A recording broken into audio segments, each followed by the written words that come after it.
Bonjour, aujourd'hui nous allons voir quelle déontologie adopter pour bien utiliser les huiles essentielles.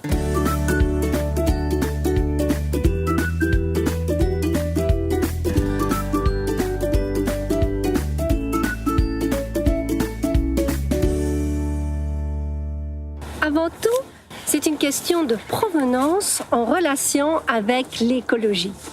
Je ne vois pas très bien le rapport.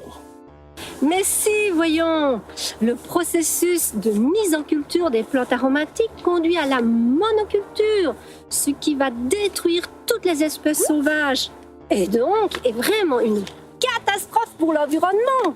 J'imaginais que le travail sur les huiles essentielles, c'était quelque chose comme de l'artisanat ou bien la douceur de vivre. C'est comme ça, et c'est toujours comme ça chez le petit producteur soucieux de son environnement. Mais le monde économique, voyant le succès arriver, s'est emparé de ce marché très lucratif qu'est le monde des plantes et a sacrifié le côté artisanal respectueux de la terre.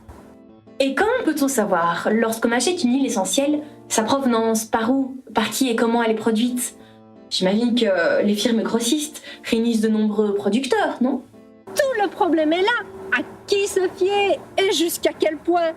Lorsqu'une firme sérieuse est rachetée par un plus gros groupe, la déontologie évolue souvent en bien ou en mal. Je récolte tout ce que je peux. Chaque année, je récolte de la sève de bouleau dans mon grand jardin. Est-ce que vous voulez voir? Venez, suivez-moi.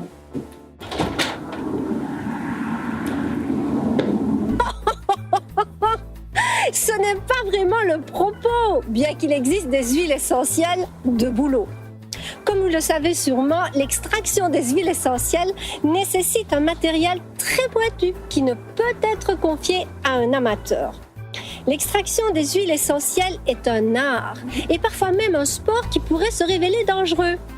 D'ailleurs, l'explosion d'alambics en verre dans les laboratoires peut causer de gros dégâts.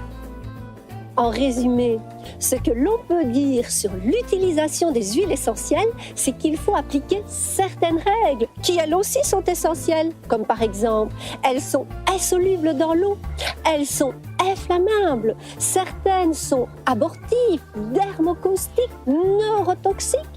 Toujours les utiliser aux doses physiologiques et préférer bien évidemment la voie externe. C'est un point très important que je développe dans mes cours.